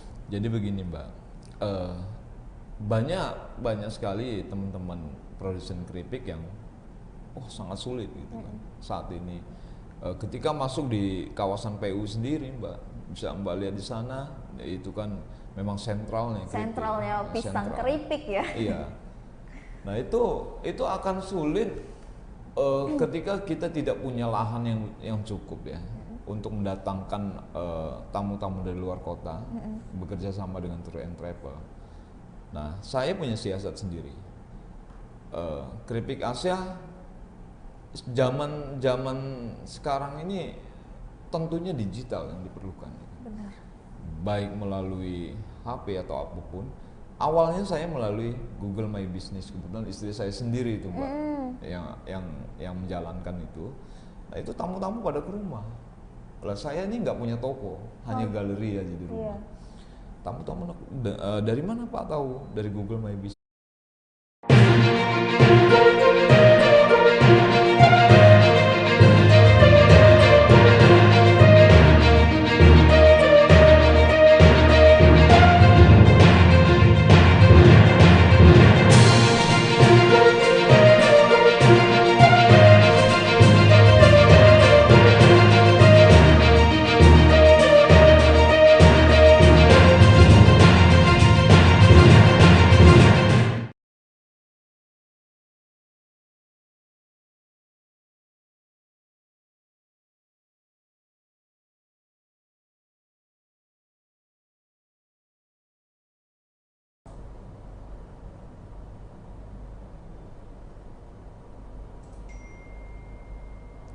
Selamat malam Tribuners, jumpa lagi bersama dengan saya Mutiara dalam tayangan berita terkini Lampung di Tribun Lampung. Kami akan menyajikan informasi menarik dan terkini untuk Anda dari berbagai daerah di Provinsi Lampung. Dan inilah berita terkini selengkapnya. Polda Lampung gelar rekonstruksi penembakan Aibda Ahmad Karnain.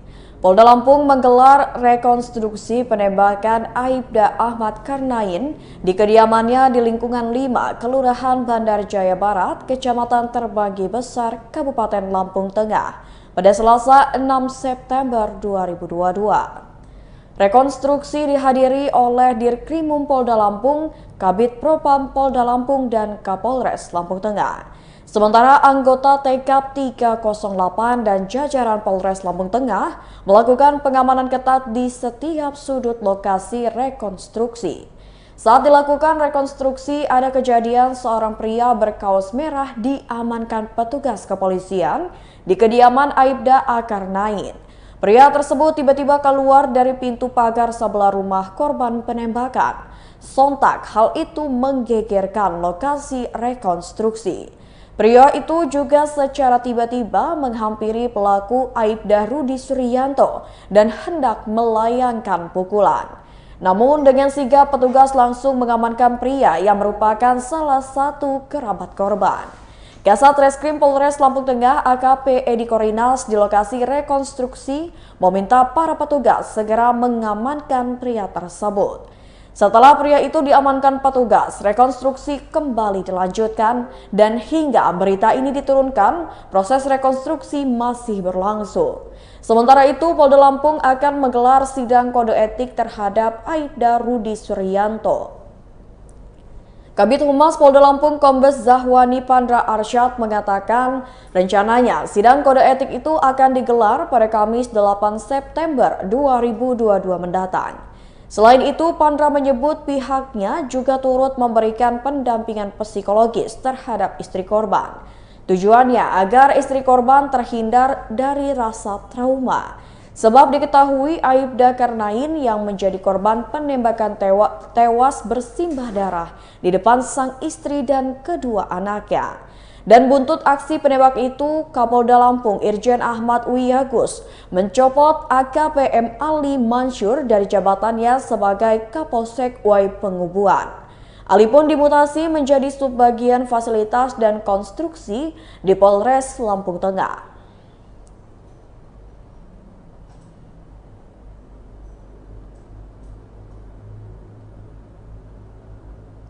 Berita selanjutnya, siswi SMP di Pesawaran ditemukan meninggal dunia di kebun karet.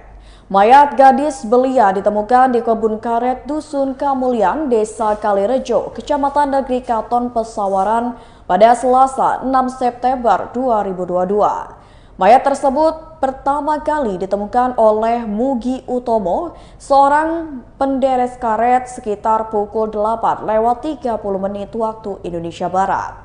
Mugi awalnya mengira mayat tersebut adalah boneka, namun saat diperhatikan secara saksama, ternyata itu adalah jasad manusia. Kemudian Mugi melaporkan penemuan mayat kepada warga Dusun Kamulyan serta ke Kepala Desa Kalirejo, Sarwo Adi. Saat ditemukan, pada mayat yang mengenakan pakaian berwarna hijau, sweater merah, dan celana panjang hitam itu terdapat luka di bagian lehernya. Akibat adanya luka tersebut, warga meyakini perempuan belia itu merupakan korban pembunuhan. Polres Pesawaran pun langsung melakukan olah TKP dan kemudian membawa mayat korban ke rumah sakit untuk dilakukan autopsi. Dan ternyata mayat tersebut diketahui bernama IN, berusia 15 tahun, yang merupakan seorang pelajar di salah satu SMP negeri di Pesawaran dan masih duduk di kelas 9. IN diketahui sedang dicari keluarga karena tidak pulang semalaman. Susi, salah seorang keluarga korban, mengatakan korban semalam pamit untuk membeli pulpen kepada ibunya. Ia menuturkan pada pukul 20 waktu Indonesia Barat, korban sempat pulang ke rumah setelah membeli pulpen. Namun kemudian korban pergi lagi dan tidak diketahui dengan siapa. Sementara Sayem, tetangga korban, mengaku saat itu korban beserta ibunya sedang ada di rumahnya menonton televisi. Lalu IN pamit keluar rumah dan ia menjelaskan kalau korban dijemput oleh seorang pria memakai motor pada pukul 20 waktu Indonesia Barat. Setelah itu IN diketahui tidak kunjung kembali ke rumah sehingga membuat keluarga merasa resah dan berusaha mencari keberadaan korban. Hingga akhirnya diketahui korban IN ditemukan meninggal dunia di perkebunan karet.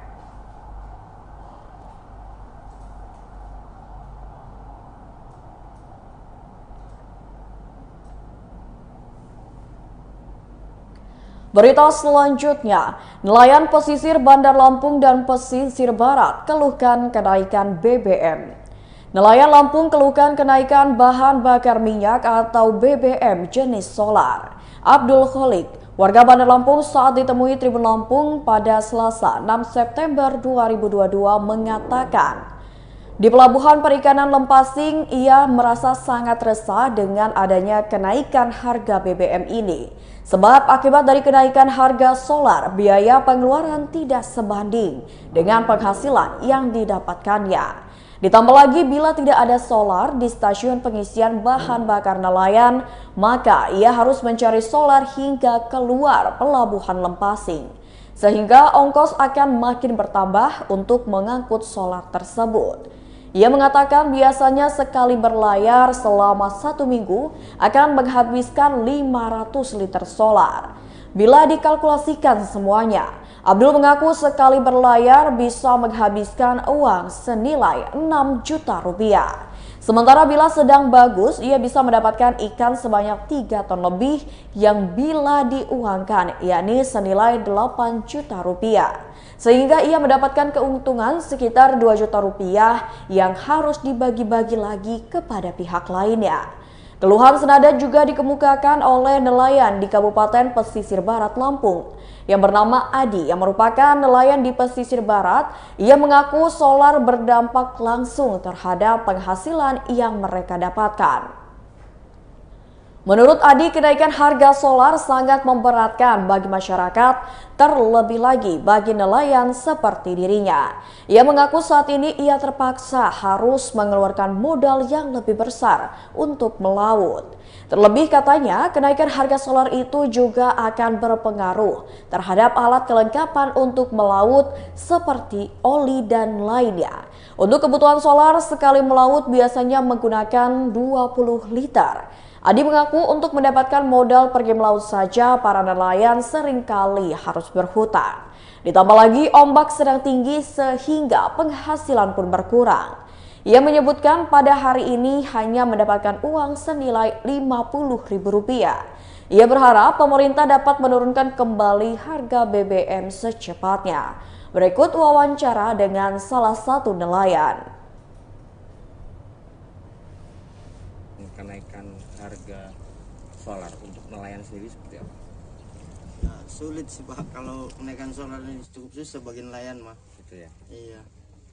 Kalau mahal gitu ya, dengan penghasilan kurang gitu. Nggak sebanding ya? Iya, nggak sebanding. Terus untuk cari solarnya sendiri susah nggak? Susah Pak. Susah ya? Udah berapa lama susahnya? Ya kalau nunggu di sini sampai 4 hari 5 hari. Untuk solar? Baru dapat ya? Baru dapat itu.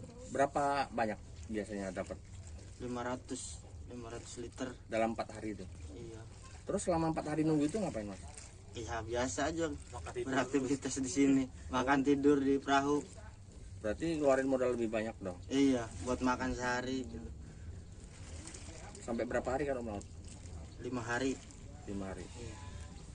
Maksudnya sebanding nggak dal? Ya, kalau dibilang sebanding ya sebanding, kalau bilang enggak ya enggak. Ya gimana? Segitulah Pak. Tapi kita mengeluhkan kenaikan BBM. Iya, mengeluhkan kenaikan BBM. Terus harapannya apa Pak? Ya, harapannya distandarkan lah. Disesuaikan dan penghasilan kita nelayan.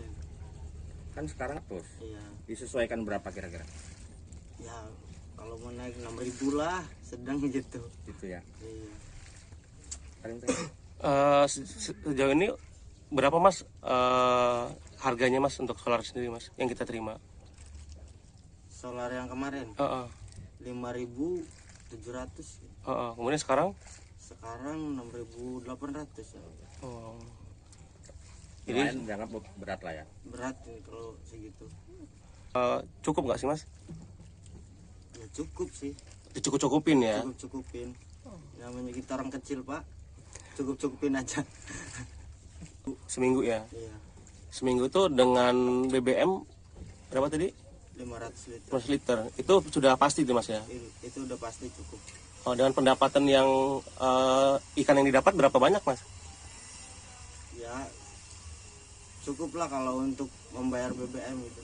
Okay. Ada lebihnya sedikit. Berapa persen kira-kira? Ya sekitar 30%. 30%. Iya. Kalau kita nelayan Pak turun naik. Tapi semenjak ada kenaikan BBM turun. Bikin nggak sih harganya atau sama? Kurang tahu.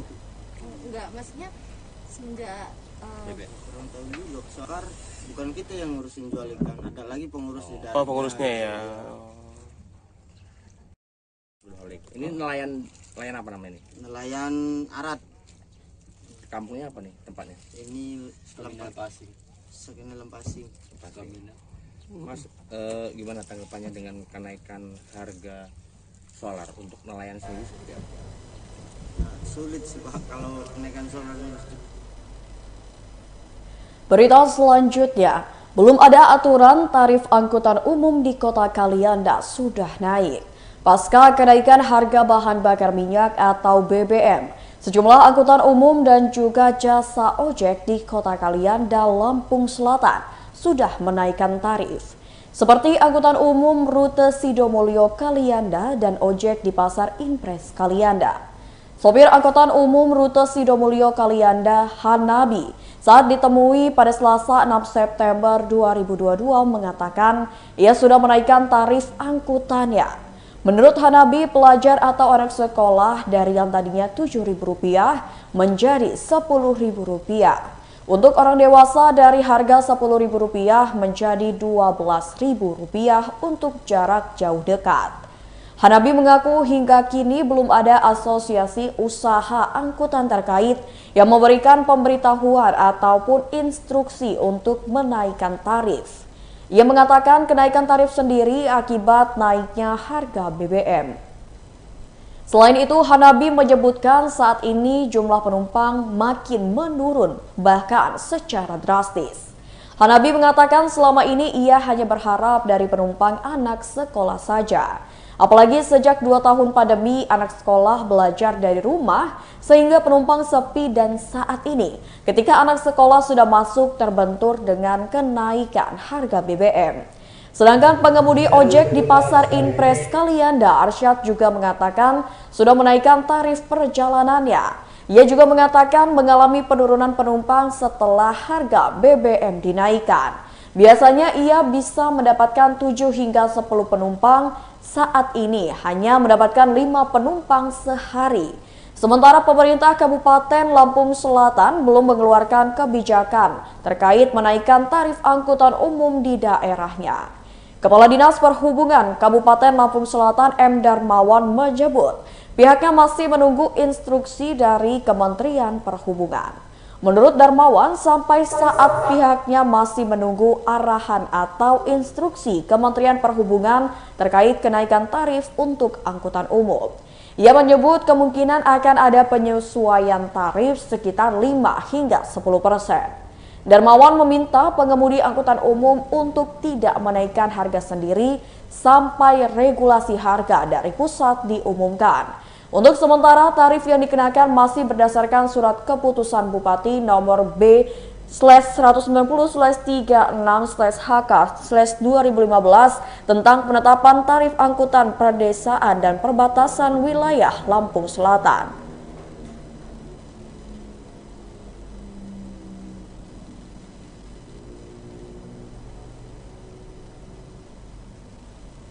Berita selanjutnya, harga sembako di Pasar Pekalongan, Lampung Timur masih normal. Kenaikan harga bahan bakar minyak atau BBM bersubsidi belum berpengaruh terhadap harga sembako di Lampung Timur. Sebagian besar harga kebutuhan pokok di Pasar Rakyat Pekalongan, Kecamatan Pekalongan, Lampung Timur masih belum mengalami kenaikan harga. Pantauan dari Tribun Lampung pada Selasa 6 September 2022 sekitar pukul 9:30 waktu Indonesia Barat. Aktivitas perniagaan berlangsung ramai.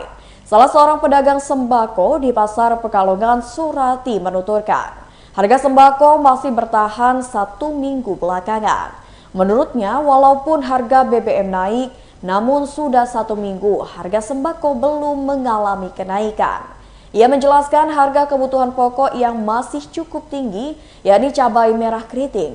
Harga cabai merah keriting saat ini masih di angka Rp80.000 per kilogram. Sementara itu, untuk harga cabai hijau keriting di angka Rp40.000 per kilogram dan cabai hijau kecil yakni seharga Rp30.000 per kilogram. Pedagang lainnya Sutini mengatakan meskipun harga BBM subsidi naik, harga sembako masih belum ada perubahan sejak seminggu lalu. Salah satunya adalah bawang merah dan bawang putih. Ia mengatakan kedua harga bawang masih di harga Rp27.000 hingga Rp28.000 per kilogram. Selain itu, harga tomat dan rampai juga masih terbilang normal, yakni di harga Rp10.000 per kilogram.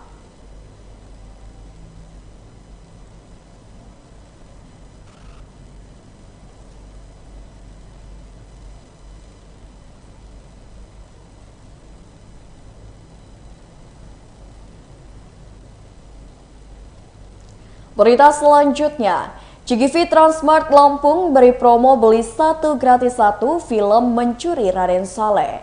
Suka nonton film di bioskop? Bila iya, buruan langsung ke CGV Transmart Lampung karena akan ada banyak promo menarik. Sinema Manager CGV Transmart Lampung LD Pratama mengatakan, promo yang diberikan adalah beli 1 gratis 1 untuk pembelian tiket film Mencuri Raden Saleh. Promo tersebut berlaku mulai tanggal 8 September 2022. Namun promo ini hanya untuk 5.000 tiket di CGV seluruh Indonesia. Adapun cara untuk mendapatkan promo ini adalah dengan mengunduh aplikasi CGV Cinemas Indonesia dan buka aplikasi tersebut. Lalu pilih film Mencuri Raden Saleh dan pilih 2 kursi. Setelah pilih kursi, pilih opsi e-coupons dan pilih icon plus di bagian atas. Selanjutnya, masukkan kode kupon NYITS dan tekan tombol next. Bila sudah selesai, promo beli 1 gratis 1 akan didapatkan. Selain itu, ada promo lain yang tidak kalah menariknya, yakni tiket nonton hanya Rp10.000 setiap hari Sabtu. Promo ini berlaku hingga 30 September 2022 mendatang. Ketentuan promo ini adalah dalam 1 hari hanya bisa membeli paling banyak 2 tiket. Promo ini hanya bisa didapatkan jika pembelian tiket dilakukan melalui website atau aplikasi CGV dengan menggunakan kartu debit BRI.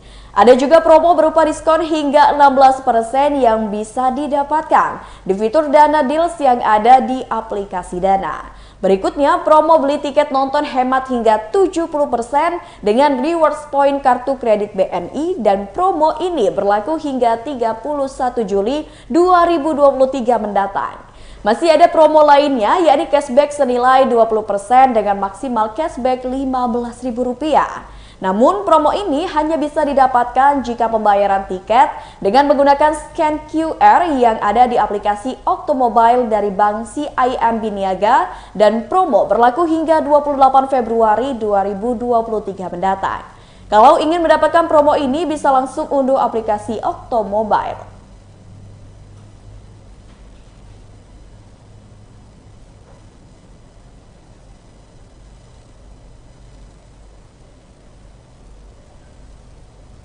Baiklah Tribuners, itulah berita terkini Lampung bersama dengan saya Mutiara. Jangan lupa untuk terus saksikan YouTube Tribun Lampung News Video, Facebook Tribun Lampung, Instagram @tribunlampung, dan TikTok @tribunlampung untuk informasi terupdate lainnya. Selamat malam dan sampai jumpa.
Hai Tribuners, kembali lagi di Wisata Lampung. Wisata Lampung kali ini lagi ada di Bebek Kebon Jati nih. Bebek merupakan restoran berkonsep outdoor yang memanfaatkan lahan kebun jati sebagai spot makan.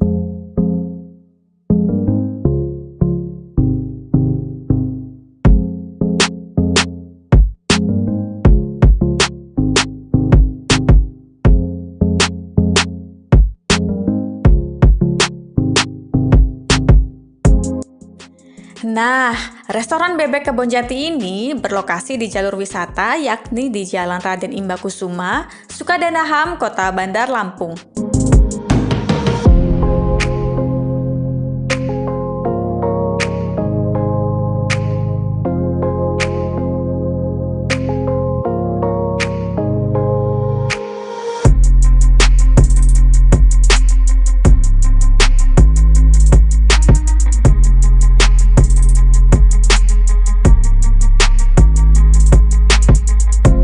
Restoran Bebek Kebon Jati ini sudah banyak mencuri hati masyarakat loh. Terlihat saat jam makan siang maupun makan malam, restoran ini tidak pernah sepi pengunjung. Restoran Bebek Kebon Jati ini buka setiap hari mulai pukul 12 siang sampai pukul 9 malam.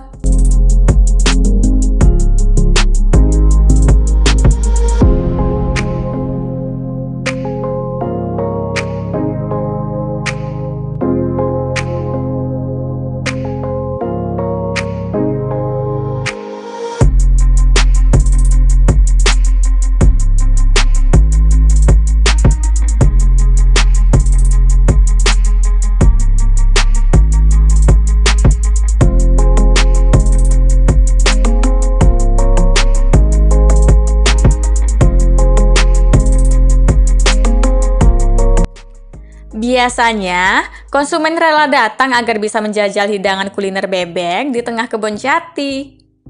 Restoran Bebek Kebon Jati menyediakan berbagai menu, baik yang dibakar maupun yang digoreng. Ada pilihan menu utama yakni bebek, ayam, ikan nila, puyuh, dan juga lele.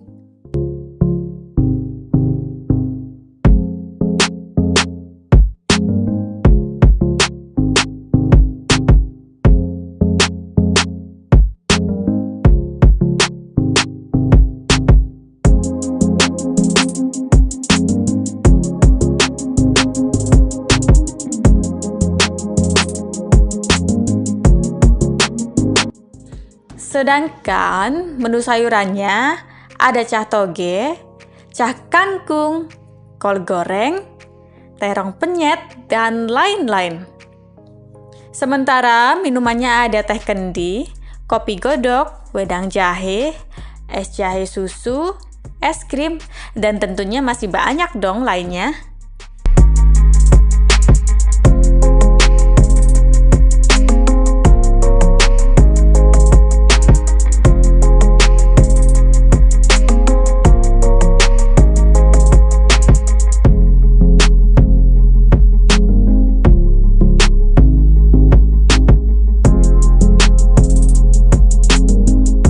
Harganya pun bersahabat tuh Tribuners, yakni mulai dari Rp5.000 sampai Rp35.000. Murah banget nggak tuh?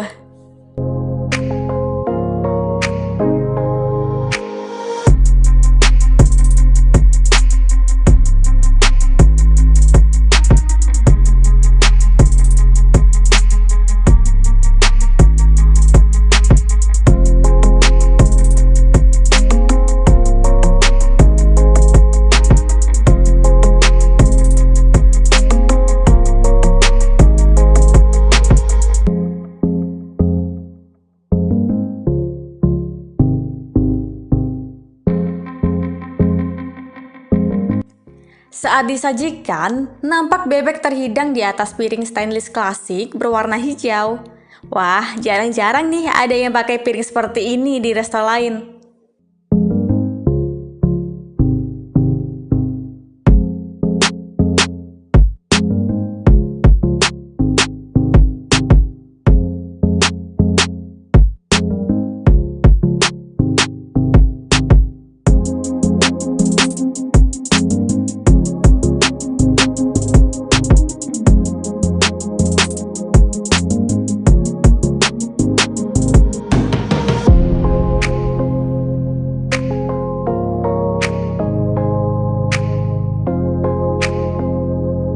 Terlihat juga ukuran bebek yang sudah dimasak berukuran cukup besar loh, yakni sekira setengah dari bebek utuh.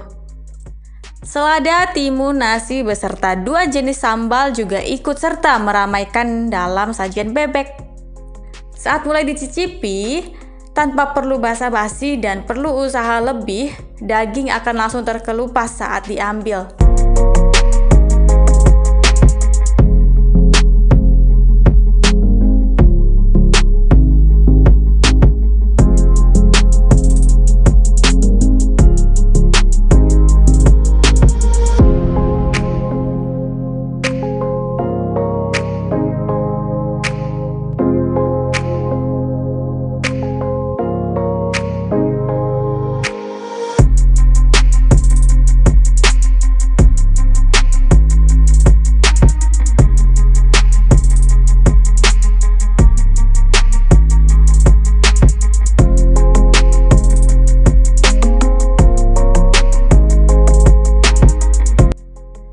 Serat dagingnya mudah dikunyah, serta bumbunya pun meresap loh sampai ke tulang-tulang.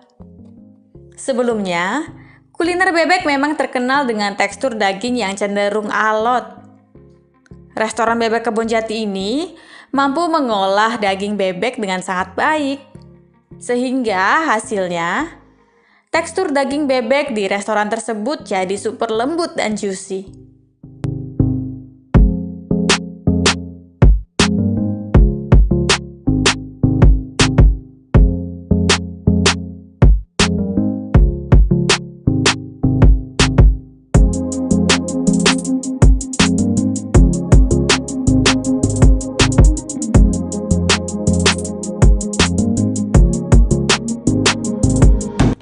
Diketahui, bebek yang dimasak merupakan bebek muda. Menikmati kuliner bebek ini lebih mantap jika menggunakan tangan telanjang tanpa sendok loh. Agar sambal beserta terong dan juga sayur lalapannya menyatu dengan sempurna.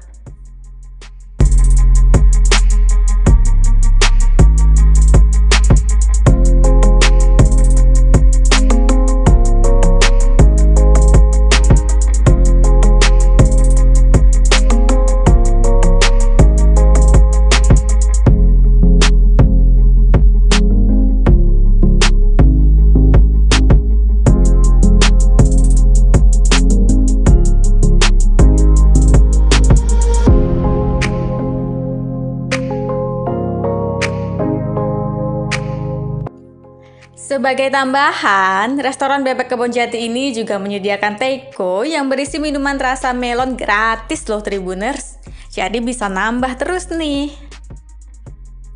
Restoran Kebon Bebek Jati ini memiliki tempat makan yang instagramable dari berbagai sisi.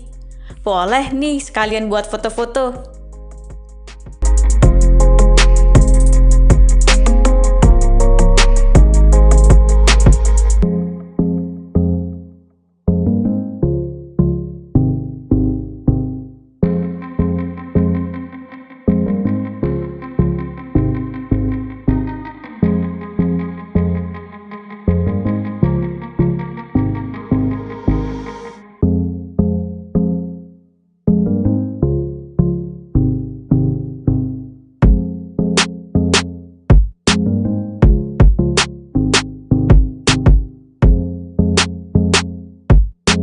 Restoran Bebek Kebonjati ini memiliki jarak sekira 800 meter dari wisata Lembah Hijau. Bila dari Terminal Kemiling, jaraknya hanya 3 km. Sementara dari pusat kota Bandar Lampung jaraknya 6 km. Untuk menuju ke restoran tersebut, bisa ditempuh menggunakan kendaraan roda 2 maupun roda 4.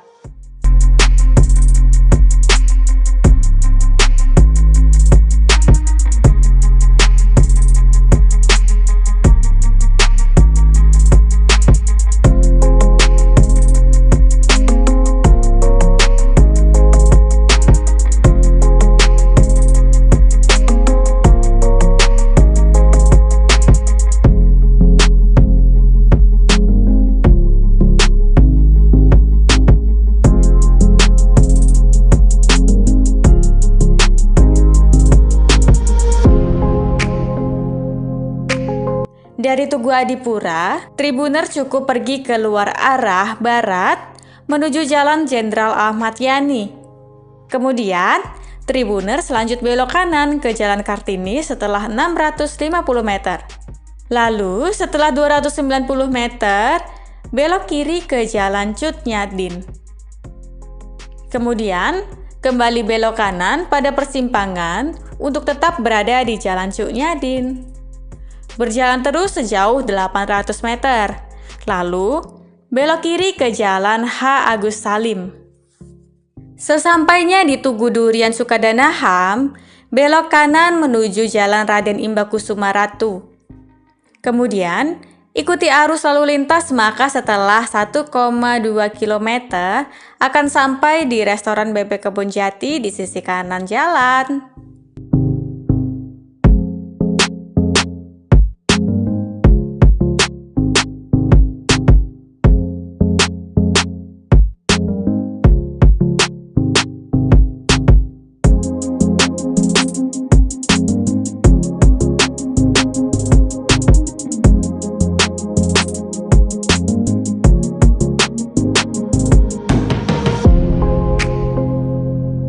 Kemudian, apabila Tribuners berasal dari Terminal Kemiling, lebih baik ambil arah tenggara di Jalan Imam Bonjol, lalu belok kanan ke Jalan Teuku Cikditiro.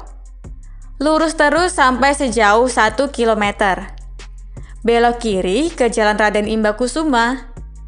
Kemudian, ikuti jalan utama maka akan sampai di restoran Bebek Kebon Jati setelah 2,2 km.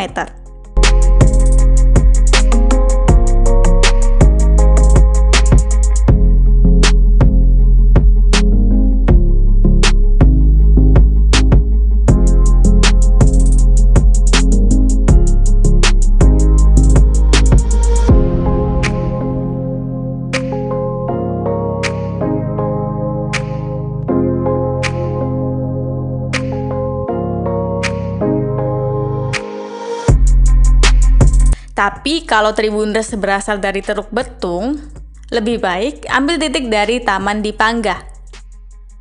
Pergi ke arah barat laut di Jalan Walter Monginsidi. Lalu, belok kiri ke Jalan WR Supratman, lanjut belok kanan menuju Jalan Basuki Rahmat. Setelah sejauh 1,2 km, belok sedikit ke kiri menuju Jalan P. Emir Mohnur.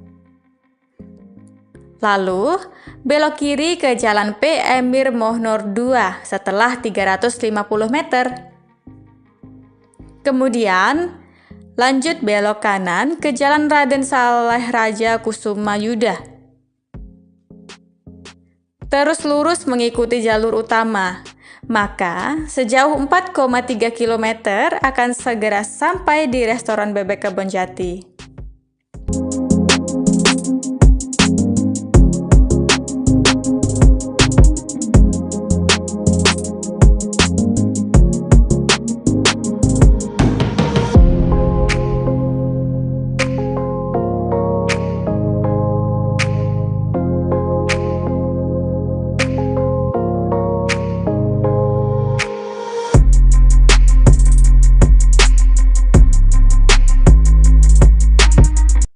Baiklah, Tribuners, itulah tadi tempat wisata Lampung di Bebek Kebon Jati. Sampai jumpa.